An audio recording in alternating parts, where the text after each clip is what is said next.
हाँ, इस एपिसोड में हम clinical anatomy of kidney part 6 में क्लिनिकल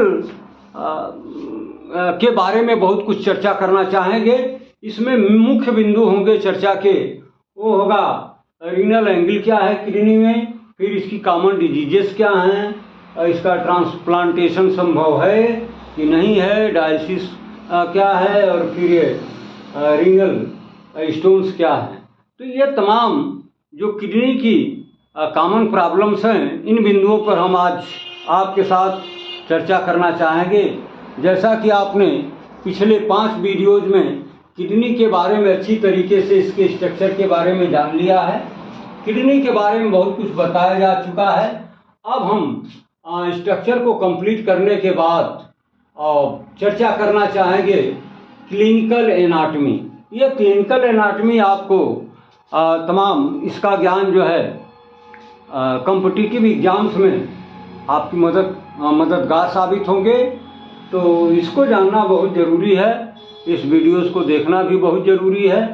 तो अप्लाइड ये क्लिनिकल एनाटमी क्या है किडनी की, यानी क्लिनिकली आप देखते हैं कि किडनी में कहाँ क्या दिक्कत हो गई है, क्या प्रॉब्लम हो गई है, और उसी ज्ञान को आप जब क्लिनिकली यूज करते हैं, किडनी के अंदर देखते हैं, तो फिर इसी ज्ञान को हम कहते हैं क्लिनिकल एनाटमी ऑफ किडनी।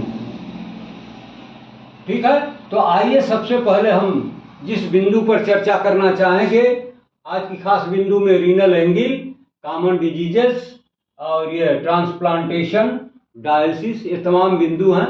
तो सबसे पहले हम शुरू करते हैं रीनल एंगल। ये रीनल एंगल क्या होता है, जैसा इसका नाम वैसा इसका काम। रीनल से मतलब आप समझते हैं, ये टर्म इंडिकेट कर रहा है कि ये प्रॉब्लम जरूर किडनी से रिलेटेड है।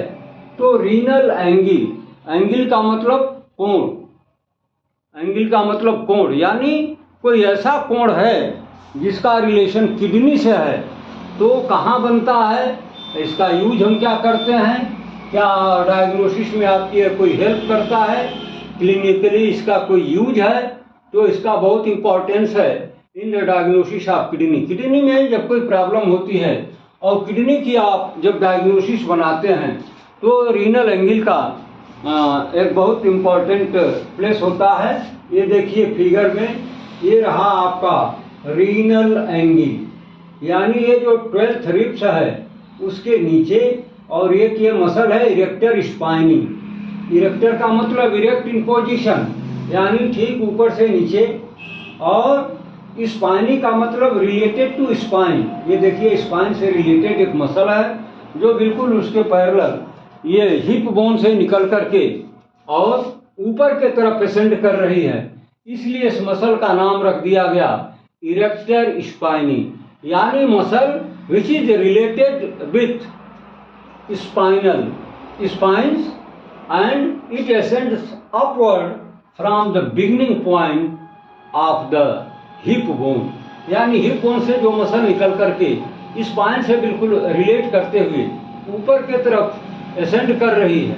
तो यही मसल और इसका ये जो लैटरल बॉर्डर है उसके और ये जो 12th रिब्स है, इसके बीच में एक यहाँ पर एंगल बन रहा है, यहाँ पर ये लेवलिंग की गई है, इसी को हम नाम देते हैं रीनल एंगल। तो फिर रीनल एंगल से क्या लेना देना है, ये रीनल एंगल कहाँ बताया गया, between lower border of 12th rib and the outer border of erector spinae. जैसा कि फिगर में आपने देख लिया, it overlies the lower part of the kidney. ये किडनी का जो लोअर पार्ट होता है बिल्कुल वही होता है, एंगल के ठीक नीचे होता है, यानी ऊपर ये रीनल एंगल है और नीचे में क्या पड़ा हुआ है, lower part of the kidney है। Applying pressure over this angle with thumb feeling of tenderness.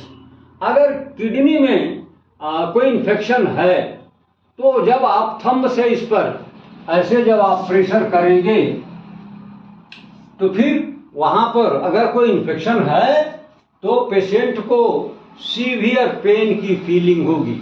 ये लिखा गया है with thumb feeling of tenderness, उसको टेंडरनेस की फीलिंग होगी। टेंडरनेस से मतलब sensitive to pain, hyper sensitive to pain, यानी जैसे ही आप इस पर थंब रख करके प्रेशर देंगे, प्रेस करेंगे, तो अगर वहाँ पर किडनी के अंदर कोई इन्फेक्शन है तो पेशेंट को काफ़ी सीवियर पेन की फीलिंग होगी। तो आपको डायग्नोसिस बनाने में मदद मिलेगी कि किडनी में कोई न कोई इन्फेक्शन है, जिसके वजह से यहाँ पर प्रेस करने से, रीनल एंगल को दबाने से पेशेंट को काफ़ी सीवियर पेन की फीलिंग हो रही है।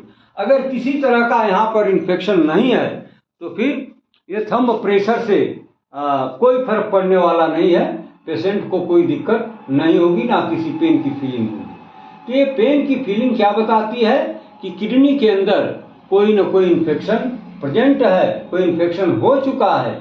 इसलिए यहाँ पर रीनल एंगल को प्रेस करने से वहाँ पर सीवियर दर्द की या हाइपर सेंसिटिविटी की फीलिंग हो रही है।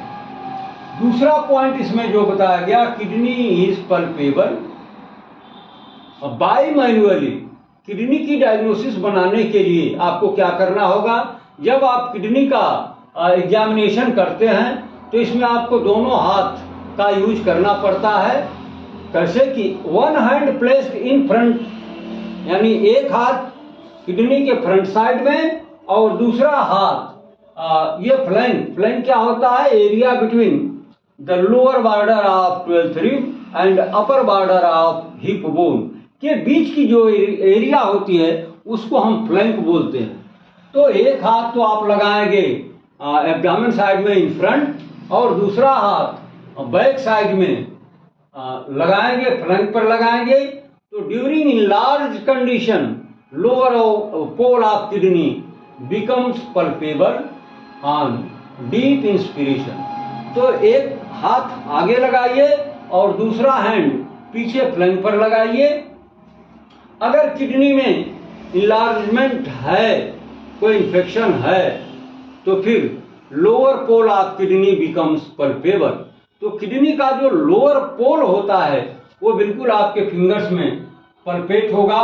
और ये कब आसानी से पल्पिटेबल हो जाती है, जब आप पेशेंट से कहते हैं भाई आप डीप इंस्पिरेशन करो। जब वो डीप इंस्पिरेशन करता है तो उसी दौरान आपको एक हाथ फ्रंट साइड में लगाना है और दूसरा हैंड बैक में, फ्लैंक में लगाना होगा। अगर किडनी में कोई इन्फेक्शन है तो उसके लोअर पोल में पेन की फीलिंग होगी और वो पल्पिटेबल पार्ट होगा, वो पल्पेबल होगा और आपके फिंगर्स में वो इनलार्ज्ड किडनी बिल्कुल पल्पेट होगी। तो ये रहा by manual examination of kidney. तीसरी जो इसमें मुख्य बात है वो है कॉमन डिजीजेज ऑफ किडनी। तो जैसे बॉडी के अदर आर्गन में बहुत सारे डिजीजेज होती हैं, उसी तरीके से किडनी के अंदर भी बहुत सारी डिजीजेज हो सकती हैं, बहुत सारी बीमारियां हो सकती हैं। लेकिन इनमें जो कॉमन डिजीज है कुछ का नाम हम गिनाएंगे।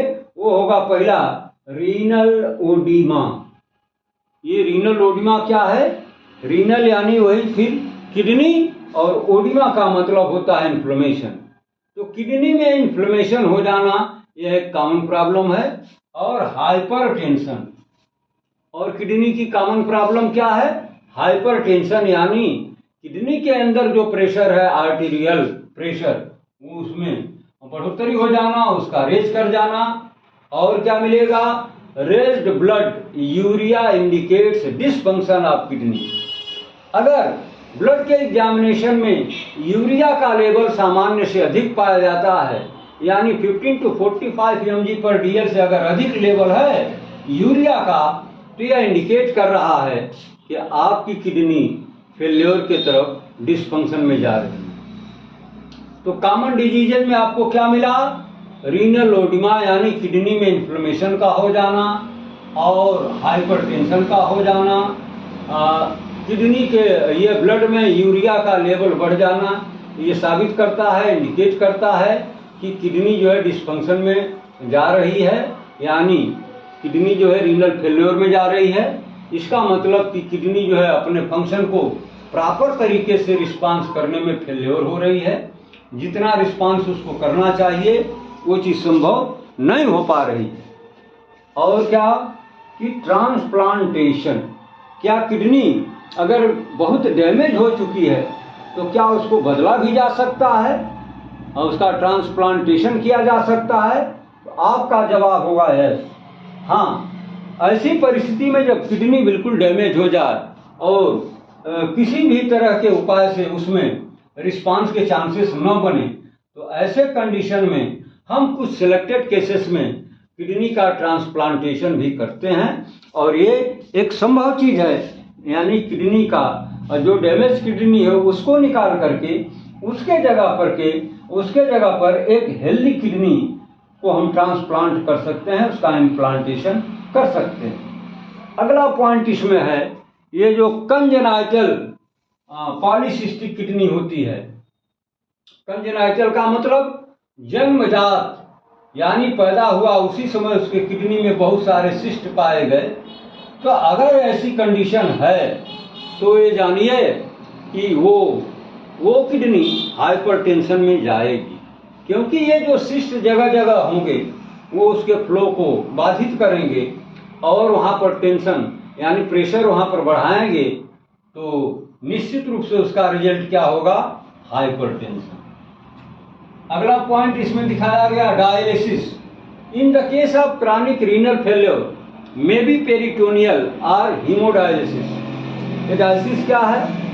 हम इसमें दो तरह की डायलिसिस करते हैं, एक होता है पेरिटोनियल और दूसरा होता है हीमोडायलिसिस। यानी एक में हम ब्लड को आर्टिफिशियल किडनी के माध्यम से ब्लड का वो शुद्धिकरण कर लेते हैं और दूसरा जो होता है वो पेरिटोनियल, यानी इसमें पानी भर जाता है पेरिटोनियल कैविटी में, तो पानी को निकाल देते हैं। किस माध्यम से? डायलिसिस के माध्यम से। यह एक ऐसी मशीन है जिसमें आर्टिफिशियल किडनी के माध्यम से ये दोनों काम हम करते हैं, या तो पेरिटोनियल डायलिसिस या फिर हीमोडायलिसिस। एक तरफ से ब्लड को निकालते हैं, फिर दूसरे तरफ से ब्लड को एंट्री कराते हैं। सातवां पॉइंट इसमें जो है वो क्या है कि किडनी में injured due to lower thoracic cage injury. अगर थोरेसिक केज, ये जो वक्ष कैविटी है जिसमें थोरेक्स जिसको आप बोलते हैं, तो यहाँ पर एक केज बनता है फाइब्रो इलास्टिक। ये जो बोन्स होती हैं यहाँ पर वो एक केज बनाती हैं, पिंजर बनाती हैं। अगर उसके लोअर पार्ट में कोई इंजरी होती है तो वो इंजरी किडनी को भी डैमेज कर सकती है या इंजरी में ले जा सकती है, क्योंकि ये दोनों बिल्कुल एक दूसरे से क्लोज होते हैं। अब जो लास्ट पॉइंट इसमें बताया गया वो है रीनल स्टोन। ये रीनल स्टोन क्या है? रीनल माने आप जानते हैं, स्टोन माने पत्थर। तो नाउ ए डेज आजकल तो ये बहुत कॉमन प्रॉब्लम हो गई है कि किडनी में स्टोन बन जा रहा है। तो स्टोन का बनना किडनी में ये कोई नई बात नहीं है, कोई अनकॉमन बात नहीं है। यह किडनी में स्टोन का बनना एक बहुत ही कॉमन प्रॉब्लम है। तो इस तरह से हमने देखा कि ये क्लिनिकल एनाटॉमी में ये जो इतने पॉइंट्स आपको बताए गए, जिस पर हमने चर्चा किया है आपके साथ, ये सारे के सारे पॉइंट कितने वैल्यूएबल हैं और डायग्नोसिस में आपको इससे बहुत मदद मिलने वाली है और आपके प्रैक्टिस में इससे काफ़ी हेल्प मिलेगा, आपका ज्ञान भी इम्प्रूव करेगा। तो क्लिनिकल एनाटॉमी ऑफ किडनी को आप अवश्य पढ़ें और इस ज्ञान को अपने लाइफ में, अपने प्रैक्टिस में जरूर ढालने का यूज करें और इस क्लिनिकल ज्ञान को आप जरूर अप्लाई करें। तो आइए एक बार सरसरी तौर से हम रिवाइज भी कर लेते हैं। रीनल एंगल क्या है?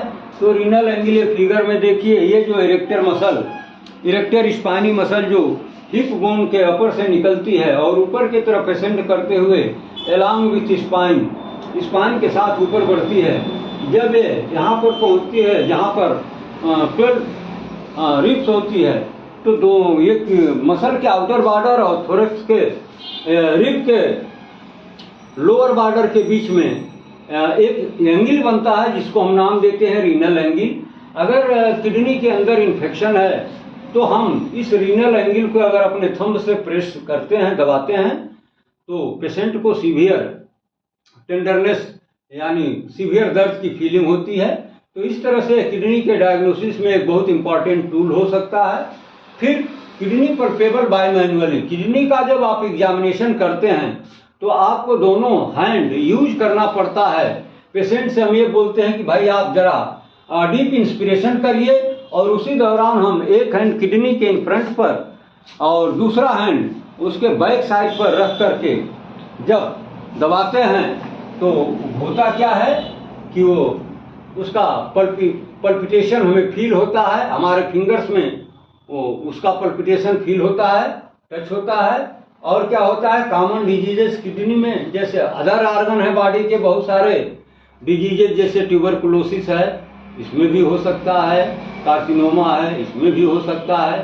तो इस तरह के तमाम वही बीमारियां जो अदर ऑर्गन में होती हैं किडनी में भी संभव है, जैसे रीनल ओडिमा, हाइपरटेंशन यानी किडनी में स्वेलिंग का हो जाना, टेंशन का बढ़ जाना, ब्लड यूरिया का बढ़ जाना। तो अगर ये सब बढ़ जाता है, खासतौर से ब्लड यूरिया, तो इसका मतलब कि वो किडनी फेल्योर के कंडीशन में जा रही है।